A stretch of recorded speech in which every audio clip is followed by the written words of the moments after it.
there are a lot of questions. I think the rest of us are sort of watching and wondering what exactly is going on. And just to kind of give you a chance to clarify this, and I think I know how you're going to answer it, but there may be critics who are like, oh, well, you must have threatened the Muslim man, or you must have threatened one of these people, or said something horrible, outside of just a disagreement. How would you respond to people who might have that question for you? Yeah, like I say, I've been arrested 7 times over the last 3 years or so, and there's no conviction. So, the first time I was arrested, the police had to pay out compensation, £3,500 in compensation. They arrested me for speaking on abortion and speaking on gay rights. But again, on that incident, I was recording, and once the senior sergeant listened to the recording, he says this is not right, showed me the door, and even told me to put a complaint in. That was the first time. And the other you know where that complaint's going to go, where all complaints go, in the garbage. Yeah, unless you go to the higher ups, whoever's in charge of the police, way at the top, away from that, you have to go to a federal whatever to do your complaint. Otherwise, your complaint is thrown in the garbage. At least that's the way it is in the United States. I know it's the way it is there too. Incidences are like, I'm literally just preaching the Bible, and police officers are turning up. They're listening to the crowd who are often lying and saying, "Oh, he says that gays should be in hell and so forth," or he's criticised LGBT, or he's spoken against Islam, and the police are just making a decision based on the. But even if you did those things, I understand the order, right? And I don't fully understand it because I'm not, but based on what the order says, even if you did those things and you didn't threaten anybody, but you spoke out against an ideology or a way of life or a belief system, that would be standard fare in America, that you're allowed to do that. You are allowed to have offensive speech as long as you're not threatening people. So it's such an interesting dynamic to have to watch everything you're saying.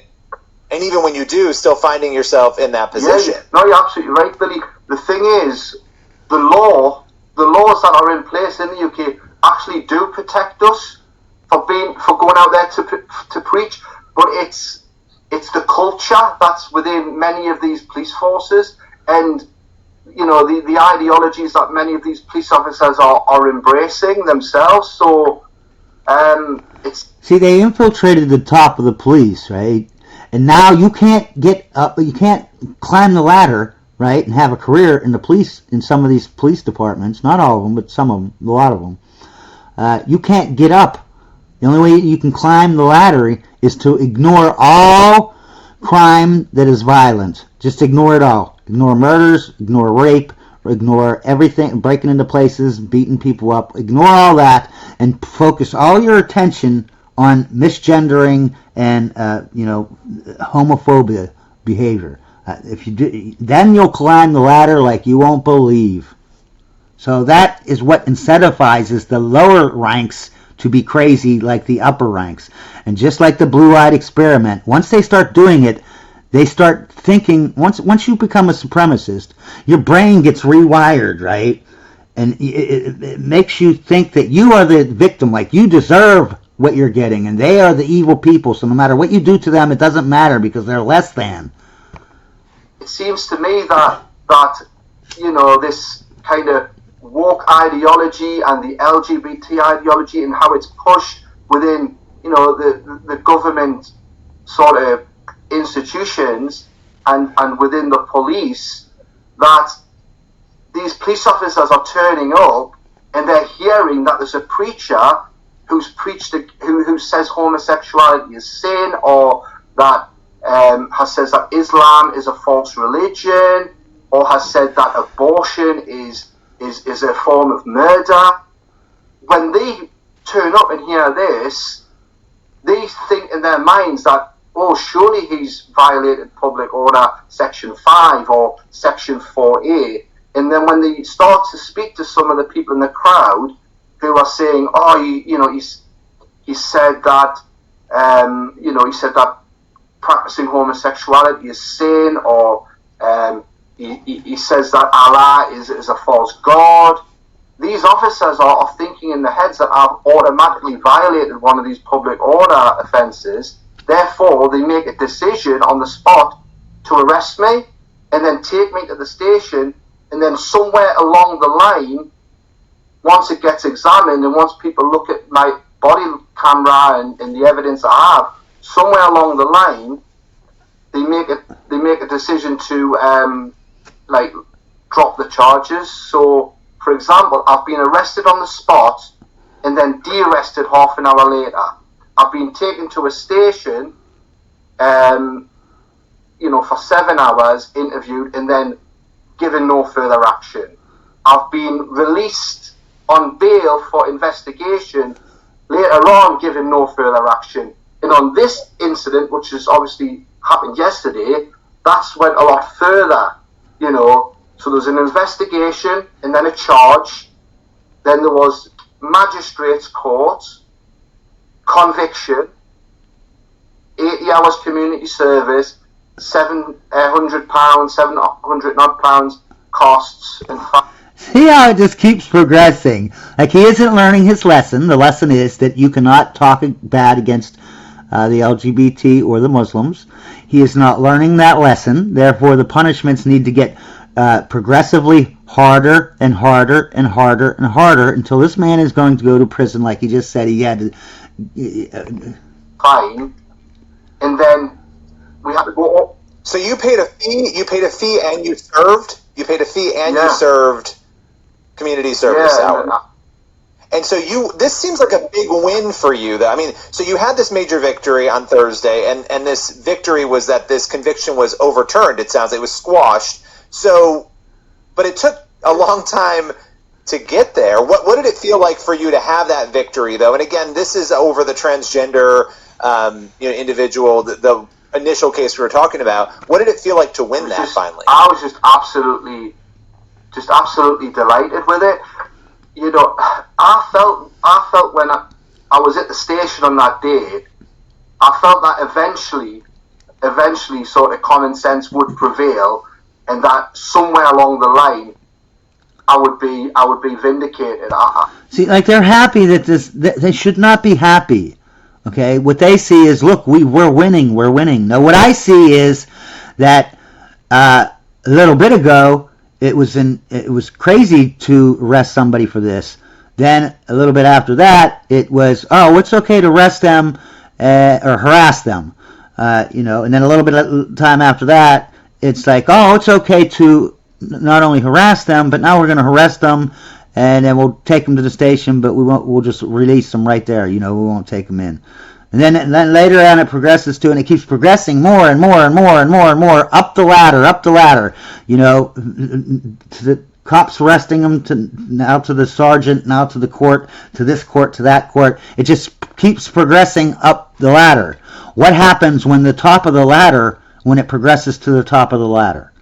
Because that's all that's happening here. So it's just progressing more and more and more to where it's okay to do this, to arrest people for this. I really felt that, but to go all that length of time, having that over you, sort of hanging over you, was just dreadful. And it got to the point where I thought, is this judge even at Crown Court? Is he even going to see sense here, or does this even have to go all the way to the High Court? That's kind of the position I was in. So I was hoping and praying that the Lord would come and just vindicate me and just give us the victory. So when we were told that we had been given the appeal, I was just over the moon. But it just took a while to sink in. It's immediately I began to rejoice in it, but it's just taken a while just to sink in that my name has truly been cleared. There's no conviction there, and I'm just happy to move on from it. and yeah, so that's just where I'm at with it. He's not going to move on to it because he thinks that he has the right to preach just like he had the right 10 years ago to preach. No. They've changed the laws, and now you're insulting people by doing that. You're insulting if you misgender anyone or say that LGBT, God doesn't like it, you will be arrested. Well, as we come to a close here, last question for you. What happens next here for you? Does this affect your ministry? Does it affect the way you do things? I'm just curious to know, are you going to take any action on this to try to, I don't know if there's any action you can take to try to get back the time, the money, the hours spent? Yeah, so, I mean, on a legal perspective, we're still looking at, obviously, certain things. So, I'll be entitled to the money back that I've paid. I'm still trying to work out whether I should be compensated for the hours that I've done. I did round about 65 hours of unpaid work. I feel as though I should be compensated for that. Yeah, he got 80 hours of community service, and he did 65 hours of it. Then this is the only conviction that he has out of these 100 freaking arrests. They overturned it, so now he's like, "Oh, well, I just did 65 hours of community service for nothing." And again, with all the other arrests that have happened, like there's another 6 that I've kind of just put on hold for now. I think these need to be looked at because I feel as though that many of these arrests were unlawful. I should not have been arrested. They should not have took that action with me. And I feel as though these need to be looked at. From a ministry point of view, I'm just going to be continuing as normal, going out into the highways and byways, into the centre of town centres, and just continue to preach the word of God because I'm doing it, for the good of others, and I'm doing it legally. Everything that I've ever done by going out and preaching has been legal, according to the law of this land.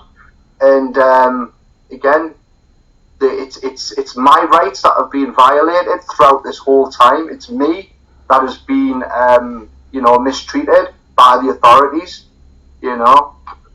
So yeah, I'm going to just continue going out there and try to continue to preach with boldness, confidence, and just bring.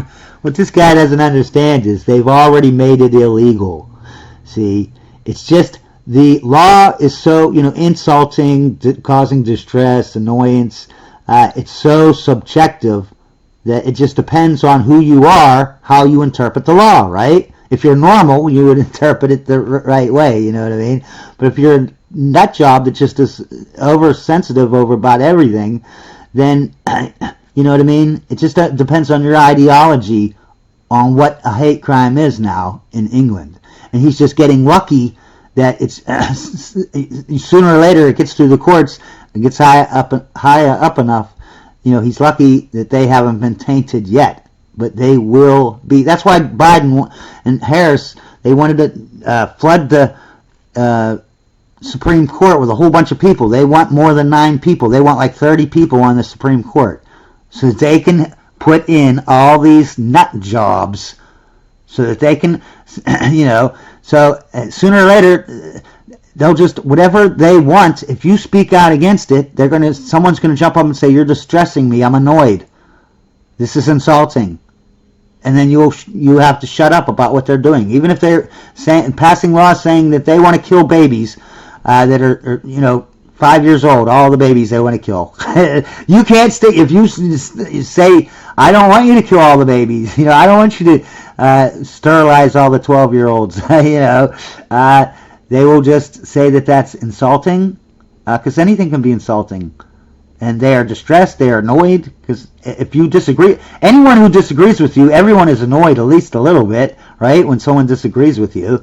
So any disagreement is a hate speech now. Mother, 38, is arrested in front of her children and locked in a cell for 7 hours after calling a transgender woman a man on Twitter. It's fascinating.